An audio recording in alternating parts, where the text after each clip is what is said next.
On va pouvoir parler d'un troisième projet qui est de l'éco-conception d'un produit laitier innovant à base de babeur et de févrole.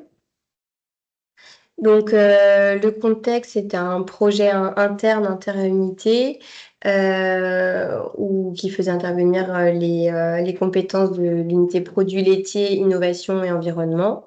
Et notre défi, c'était de créer un produit qui mélangeait des protéines laitières et des protéines végétales en valorisant le babeur, qui est un coproduit du beurre, tout en minimisant les impacts environnementaux. Et du coup, Actalia a mobilisé l'expertise en formulation alimentaire, en techno laitière et en ACV. Et nous, on va plus spécifiquement vous parler de la partie ACV. Donc l'objectif de l'étude ACV, c'était de comparer la performance environnementale du produit. Donc dans la présentation, parfois on l'appelle produit PVPL parce que c'était son petit nom en interne, mais parfois on l'appelle délice des champs. Donc voilà, il y a peut-être les deux qui vont cohabiter.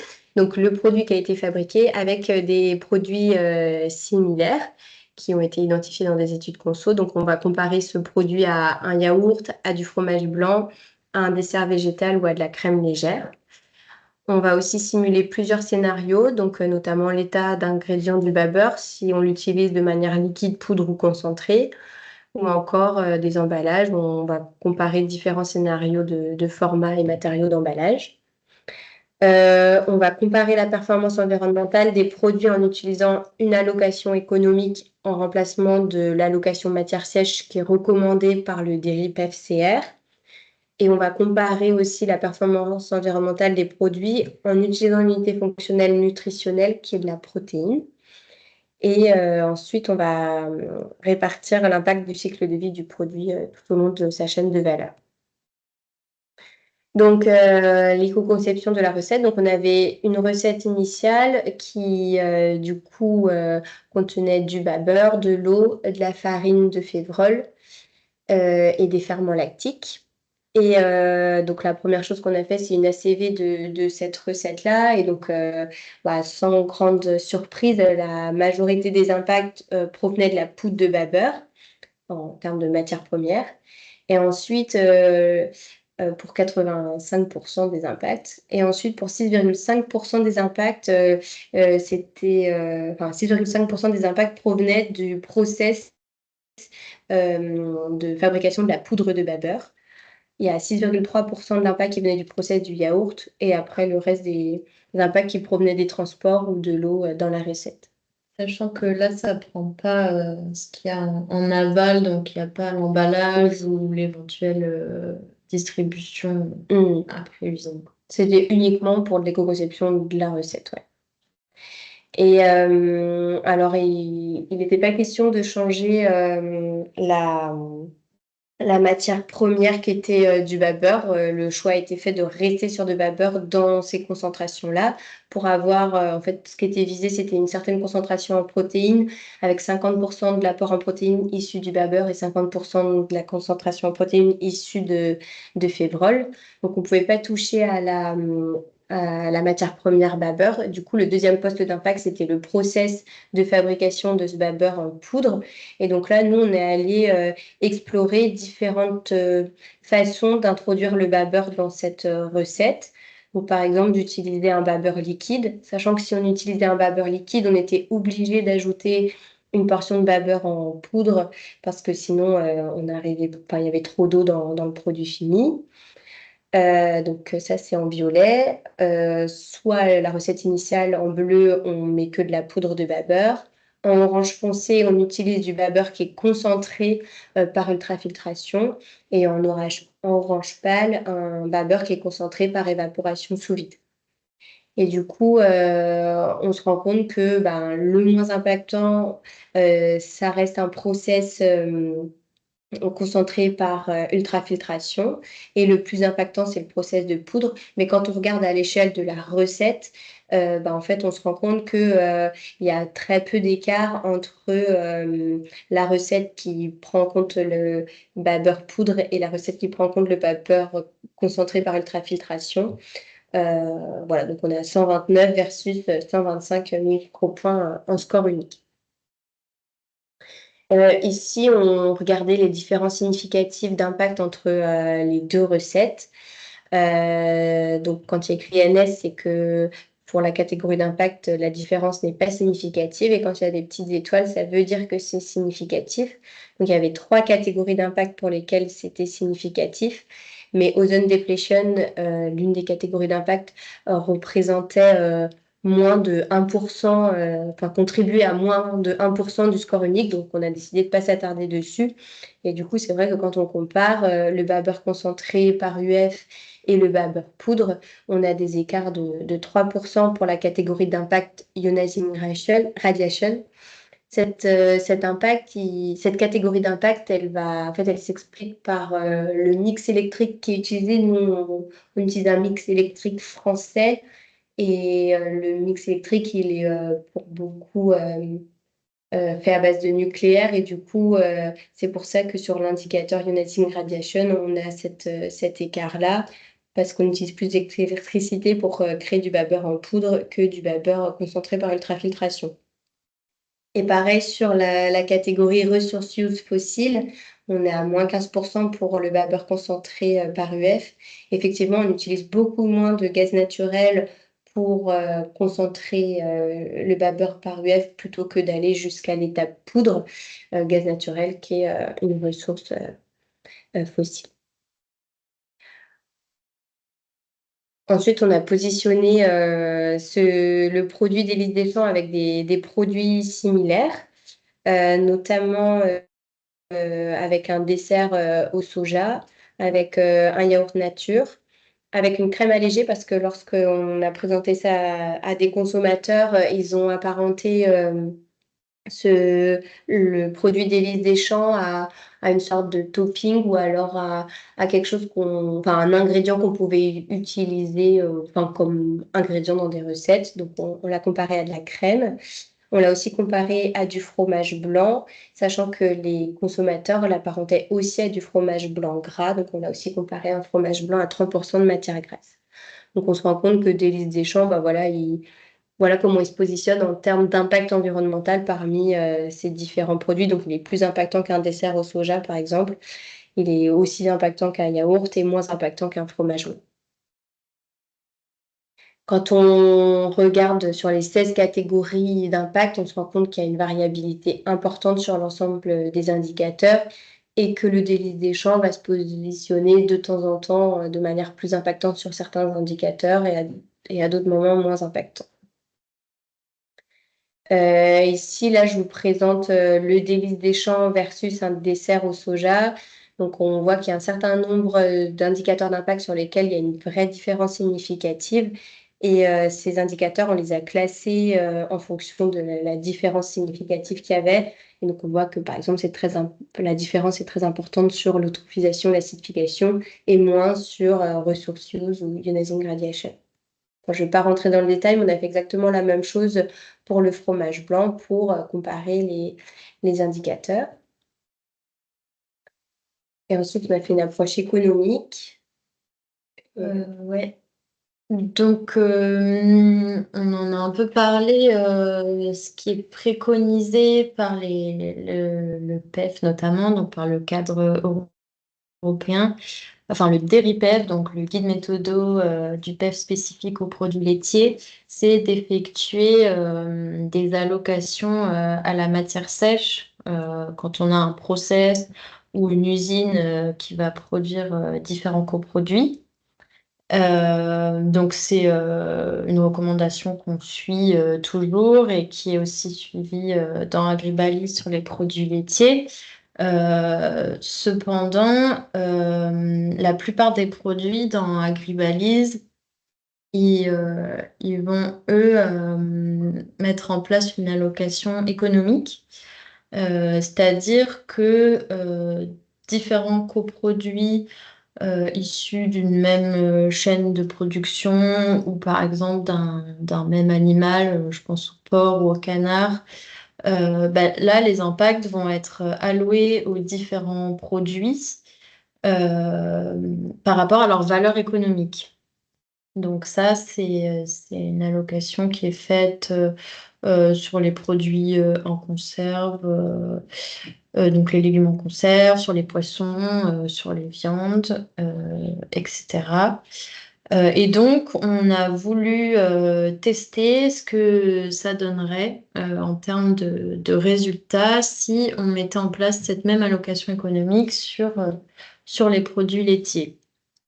Donc, on s'est basé sur des données CNIEL ou France Agrimaire pour définir les prix des différents coproduits pour faire nos calculs, sachant que vraiment l'allocation, c'est un peu le nerf de la guerre en ACV. C'est jamais parfait parce que c'est toujours artificiel pour des coproduits qui sont intrinsèquement liés, mais ça va grandement influencer les résultats selon les choix méthodologiques qu'on fait, donc selon les données de prix qu'on choisit, les taux de matière sèche qu'on considère dans le cas d'une allocation physique, ça va influencer vraiment les résultats et encore plus si on change carrément de paradigme et qu'on passe à une allocation économique ou une allocation massique. Et donc là, ce qu'on voit, si vous vous rappelez du graphique d'avant, qui est là, c'est qu'en approche économique, on a un résultat qui est beaucoup plus valorisant pour le délice des champs, qui se retrouve même inférieur au soja. Non, là, il y a une erreur, je voulais changer le graphe. C'est pas 66, c'est 44, je crois. Donc non, il se retrouve pas inférieur au soja, mais il baisse de manière importante. Il se retrouve de moitié inférieur par rapport au yaourt. Ça s'explique par le fait que en fait il y a une allocation qui est faite entre le produit babeur et le produit beurre. Donc, classiquement, nous, on fait une allocation taux de matière sèche. Donc, grosso modo, le taux de matière sèche du beurre, il va être 10 fois plus important que celui du bas beurre et ça va se répercuter en termes d'impact environnementaux. Mais par contre, en termes de valeur économique, on est plus sur un facteur 50. Donc, en gros, le bas beurre va prendre beaucoup moins d'impact sur la matière première, comme sur le process d'ailleurs, et au final, son impact va considérablement réduire par cette mécanique-là. C'est un peu aussi ce qui se passe quand on fait l'allocation pour le cas du fromage blanc, ça va être entre le lactosérum et le fromage blanc. Et aussi à l'étape d'avant, surtout à l'étape d'avant entre le lait écrémé et la crème. Enfin, en gros, ces mécaniques-là, ça va changer significativement les résultats environnementaux. Et ça peut même influencer d'une manière importante les choix qu'on va faire quand on compare différents produits. Voilà, donc maintenant, une fois qu'on a posé ça, on se demande un peu, enfin, ça pose question parce que on comprend aussi d'une manière que l'allocation économique peut être utilisée parce que l'argument, c'est que ça représente mieux les enjeux actuels de pourquoi telle filière va produire tel produit versus un autre, enfin, quelles sont les, euh, les, les motivations, on va dire, de production et qu'est-ce qui va guider finalement la production. Néanmoins, nous, on continue à suivre les standards du PEF, mais on trouve ça quand même intéressant de profiter de ce genre de projet pour regarder ces résultats-là. Voilà. Et après, encore sur les notions d'unité fonctionnelle, on a aussi voulu explorer la dimension nutritionnelle. Donc, par défaut, toujours donc dans la base de données Agrivalise, on est on est sur l'unité fonctionnelle du kilo de produit. Mais ce qui est souvent avancé, c'est que c'est une unité fonctionnelle qui représente mal l'ensemble des fonctions des aliments et leur variabilité en termes de fonctions nutritionnelles. Donc, par exemple, 100 grammes, enfin, 1 kilo de bœuf n'apporte pas les mêmes nutriments qu'un kilo de blé ou même d'un kilo de tofu. Et donc, c'est pour ça qu'on a voulu se demander quelles seraient les différences entre 1 gramme de protéines amenées, par exemple, par le délice des champs et 1 gramme de protéines amenées par les produits qu'on veut comparer. On a donc regardé pour les produits étudiés les quantités de protéines, donc en se basant sur la base SQL. Et on a aussi voulu prendre en compte l'aspect qualité de la protéine. La qualité d'une protéine, elle est déterminée par sa capacité à fournir de l'azote et aussi par sa teneur en acides aminés indispensables. Et aussi, du coup, ça fait que pour représenter la qualité de la protéine, on doit regarder à la fois sa composition en acides aminés indispensables et sa digestibilité, c'est-à-dire la quantité d'azote et d'acides aminés qui sont absorbés effectivement par l'intestin grêle.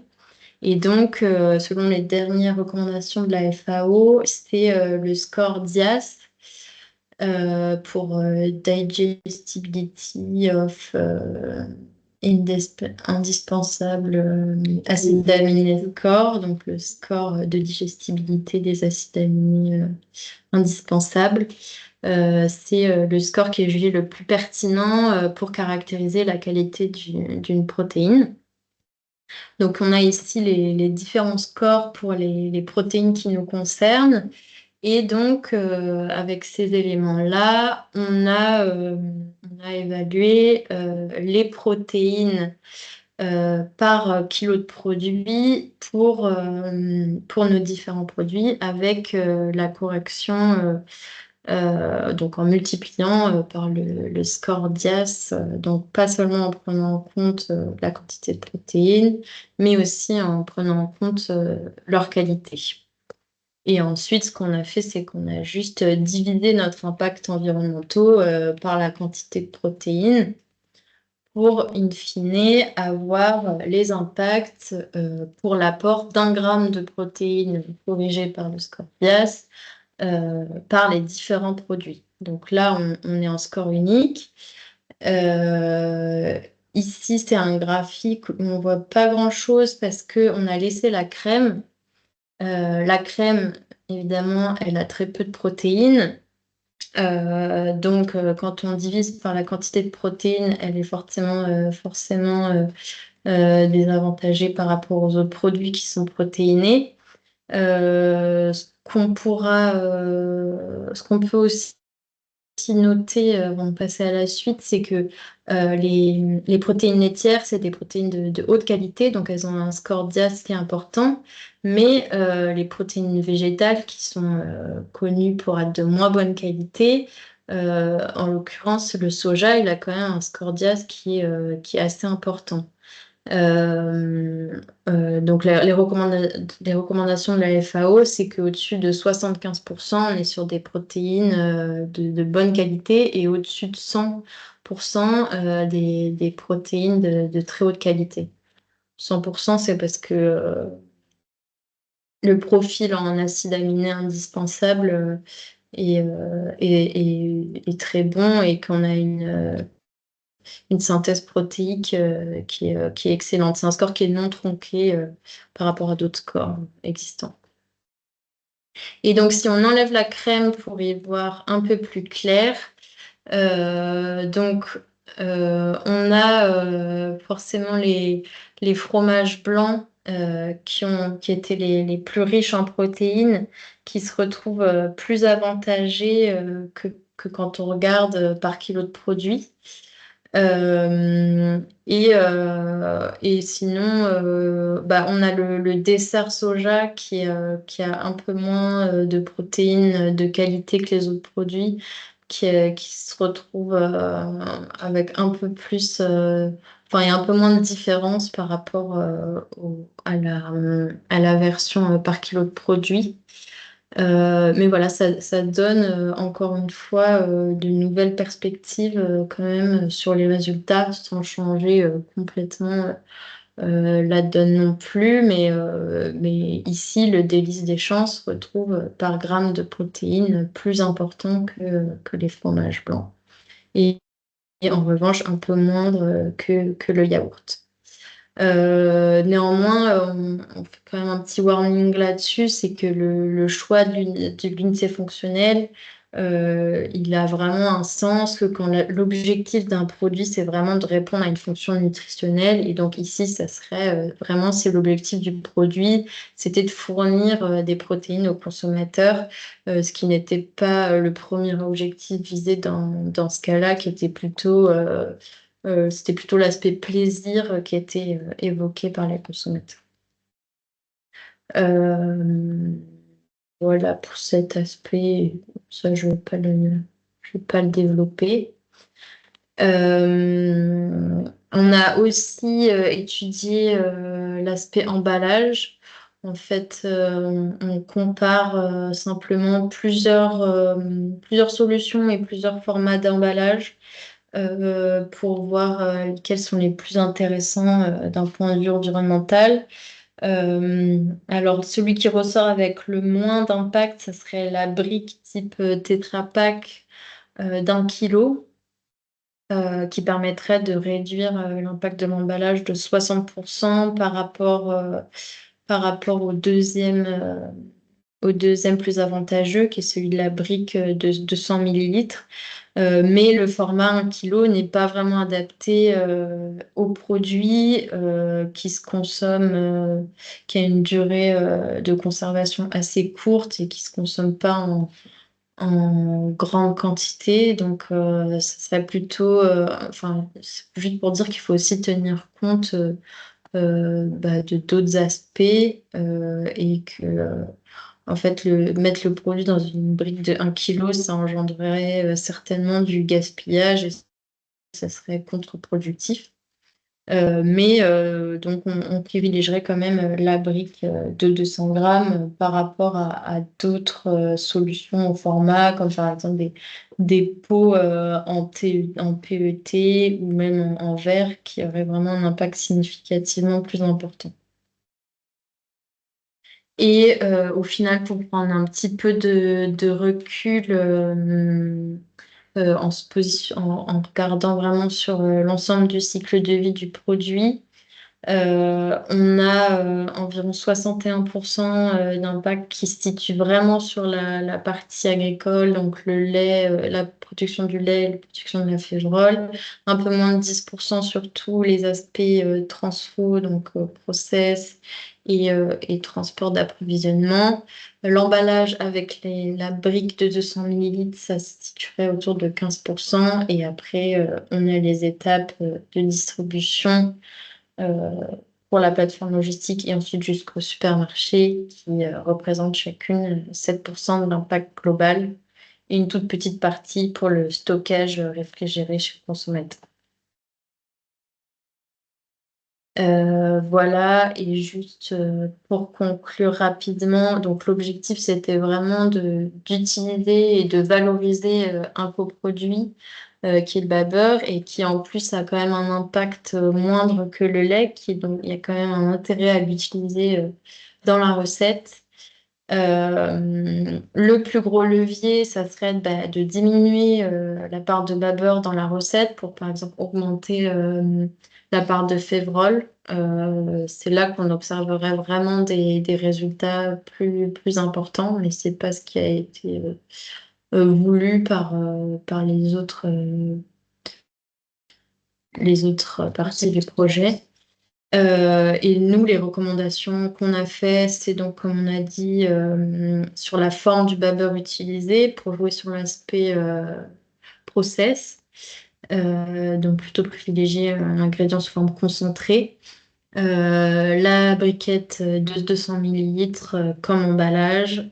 Et ça nous a permis aussi d'explorer un peu des aspects méthodaux en termes de choix d'allocation ou d'unités fonctionnelles qui permettent de mettre en perspective les résultats et de potentiellement donner plus d'arguments si on veut par exemple aller dans l'aspect apport de protéines du produit.